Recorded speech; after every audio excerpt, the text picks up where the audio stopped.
Welcome to In My Opinion 4 Final Fantasy 15. Okay, the story is that you play as Noctis, Prince of the Kingdom of Lucis. However, the capital known as Insomnia has sealed itself off from the rest of the world that has been slowly taken over by the evil Empire. He's been sent out with his 3 bodyguards / buddies to meet up with his bride-to-be and childhood friend, the Oracle Luna.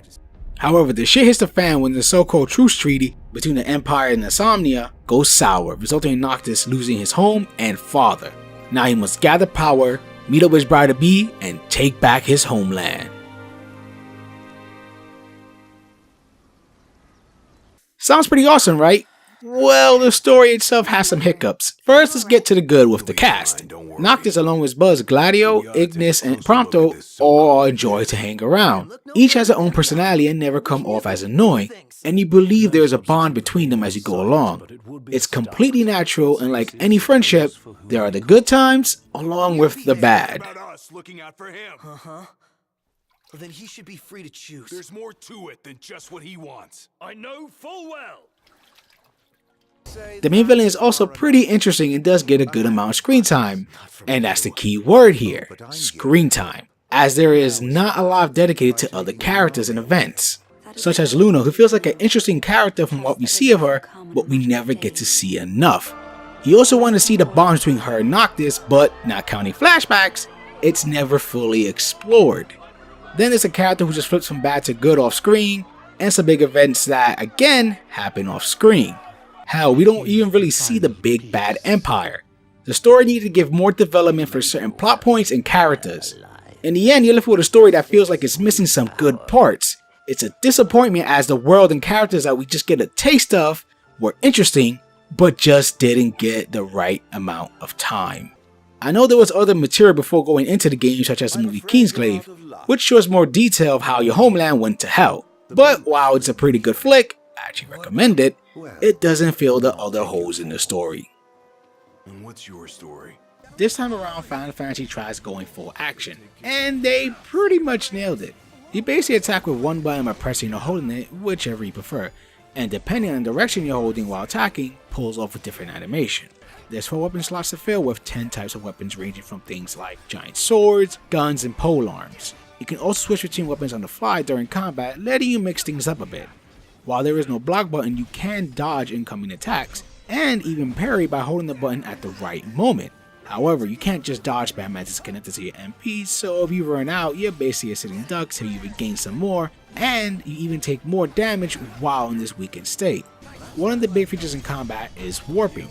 This allows you to get the jump on your enemy, and depending on your distance, that damage can be doubled, tripled, or whatever. There's also points in the area that you can hang from that let you regenerate HP and MP, letting you catch your breath from combat. While fighting, you can also target certain limbs with the chance of breaking a certain part off, weakening the enemy, and maybe even scoring an item. The magic system here works a bit different than usual. You're able to absorb 3 elements, ice, fire, lightning, from rocks, mainly around campsites. With these, you can mix them with other items to make different properties, like making the spell cast itself 3 times in a row, or even gaining more experience from killing an enemy with that magic attack.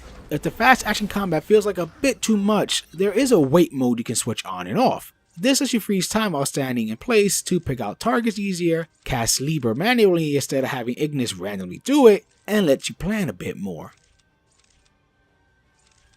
You might have noticed I haven't really mentioned your 3 buds, and that's cause you never fully control them. I mean, yeah, you can deck out their equipment and their techniques, but that's really it. Now this may scare some as you must be thinking, these guys are gonna fuck up somehow and just ruin the whole flow of combat. But fear not, as the AI is damn good. They help tons during the many brawls you'll be having. As mentioned, they can perform special techniques, each of them using a certain amount of that green bar you see there on the left hand side.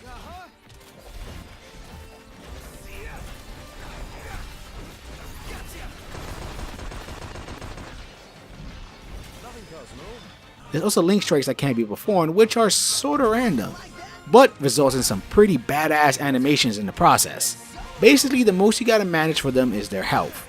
Your buds can also randomly give you mini missions to perform before the battle starts, which nails you some extra AP. There's even moments when a guest fighter might tag along. So yeah, combat is freaking awesome. It's super smooth, fun, and never feels like a chore. Your buddies handle themselves just fine, so they never really get in the way of things. Some might just think just holding attack will win the day, but that's a bunch of crap, especially for the harder fights. You do have to think a bit and be sure to manage you and your team correctly, or you can end up close to death's door.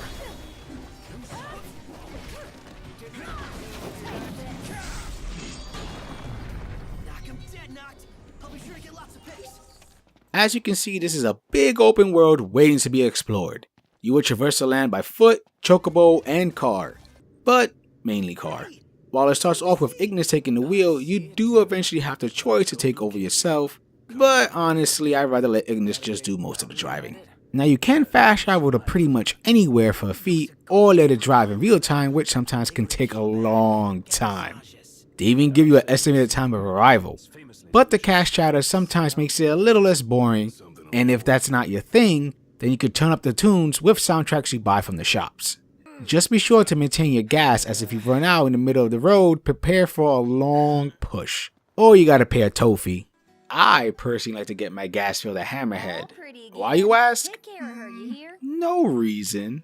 Your car can also be customized. You can change its color, decals, and more at Cindy Station, though you have to pick them up first. There's even attachments you can later put on your car which adds enhancements like driving much faster, wasting less gas, and freaking transforming into a flying car. Whoa! This is awesome. Taking the high road. Where we're going, we don't need roads. While roaming around the world, you can pitch up a tent, which is best to do at least in the beginning, since the night summons stronger monsters and they can pop up anywhere, even on a road which blocks you from driving. While camping, you can train with your pals, but the most important thing you can do is eat, though eating is not exclusive only to campsites. Food plays a big role in this game, as it acts sort of like a temporary stat boost for things like HP, attack power, and even gaining more experience.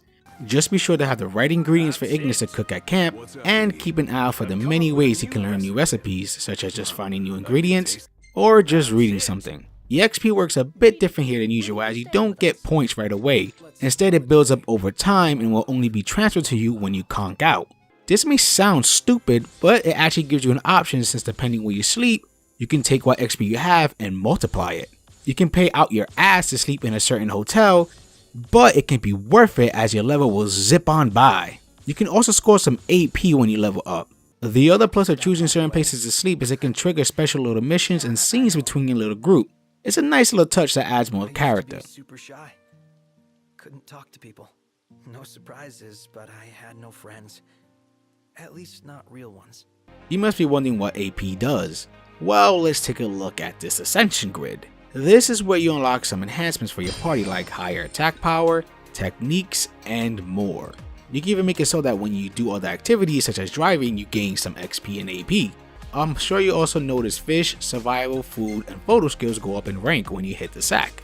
These are special talents specific to each character, and the more it levels up, the more it helps, like Gladio survival skill, which lets you pick up better items after a fight, and photo increases photo options Pronto has, like how many pics you can store and filters. Speaking of those photos, there are moments when he will ask who would you like him to take pics of, and he can even ask for a group shot as a little side mission, gaining you some XP.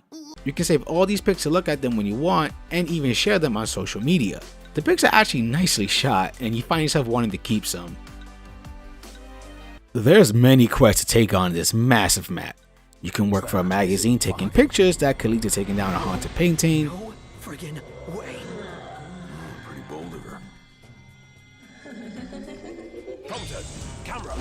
Some frog catching, chocobo saving, diamond gathering, getting parts to upgrade certain weapons, and much more. While exploring the map, there are dungeons you can find with goodies to obtain and powerful bosses at the end. Most of the dungeons are done pretty well, but god almighty, this one that will make you want to choke the freaking game.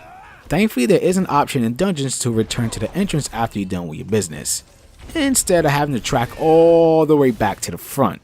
Now, the biggest treasure of them all in these dungeons are the Royal Arms. However, the drawback to these powerful weapons is that they suck up your HP for using them, so you gotta learn how to manage. Eventually, you get the ability to build up your armature bar, that circle around your weapon icons there. When activated, you go into an all-out attack mode, pounding your enemies with these weapons, and can even do an all-powerful team-up attack as well.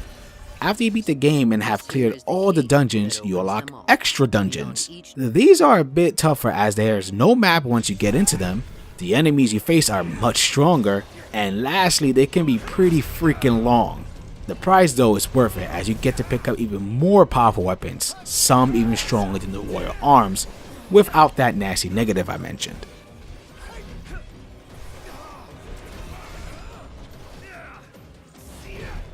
One of the other many activities you can do is bounty hunting.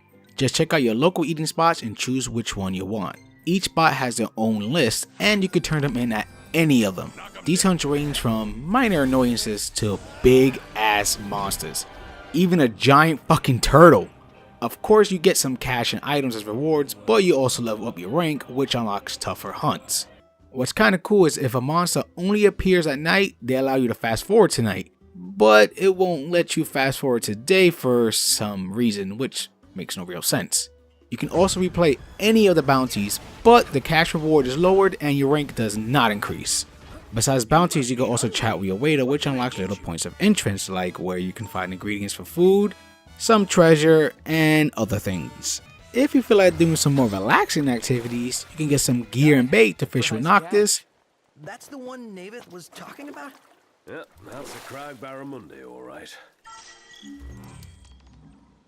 Play some pinball, and even gamble on some monster fights.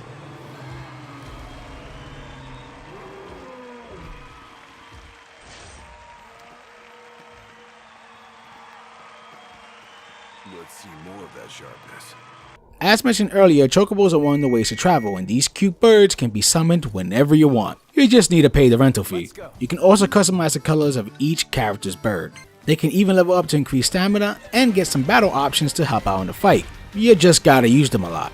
You can even feed them some greens to give them temporary stat boosts, which comes in handy once you unlock the racing track. Here you can have a grand old time facing your fellow buds in a race and try to complete an obstacle course.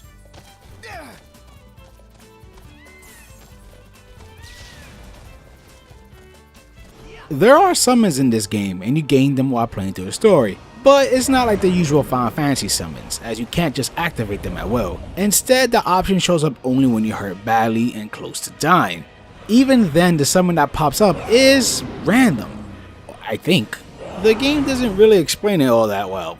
I understand they only pop up in those conditions since they are mainly used as a last resort to save your ass and deal massive damage. But I still wish they weren't as random as they are, and that there were more than just 4 of them. You heard me right, just 4.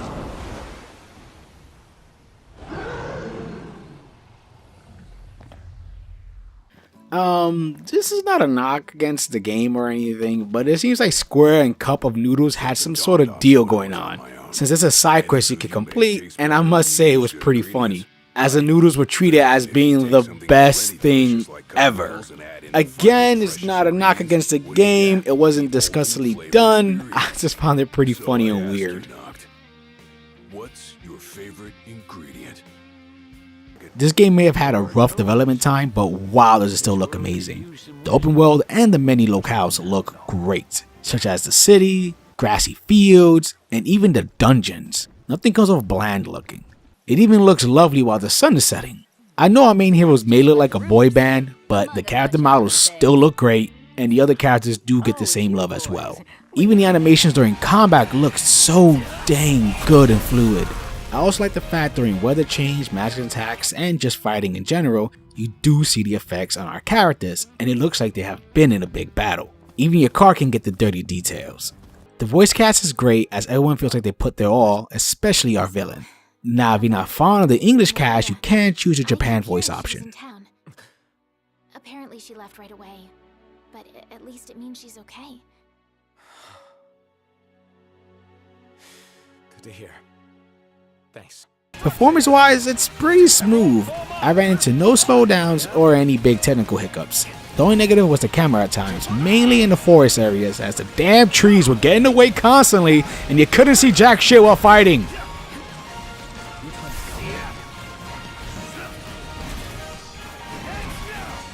So yeah, I really enjoyed this game. The combat is fast, fluid, and your AI control buddies never drag you down. But most importantly, it's just fun. The world is vast and there's so much to explore with characters to give out tons of side quests. Also, not only does the cast look great, the acting is also well done. I spent around 50 hours completing the game, that story with some side quests. Now I'm up to 82 hours and still haven't finished everything. So there is replayability with all these quests, which are non-missable. They also added a new Game Plus option which carries everything over if you want to go through it again. It just sucks that the game fumbles when it comes to story. It has the pieces, but doesn't complete the puzzle, since even though we get some screen time with our party and villain, everyone else suffers without the needed time, and some plot points just happen without you seeing it really unfold. Which is just a waste since the characters not fully developed like Luna do come off as interesting. Square has said they will touch up the story with later updates, but who knows if that really will fix anything. Let's not forget the camera can be a pain as well, but mainly in the forest areas. However, even with the story problems, I still say it's worth it. I still enjoyed my time with the cast, and I can't deny I had fun, and still am having fun. That's why the review took so long. So hop in the car and get ready for a fun little road trip with your buds. I hope you enjoy my thoughts on this game, and for gamer's sake, keep gaming.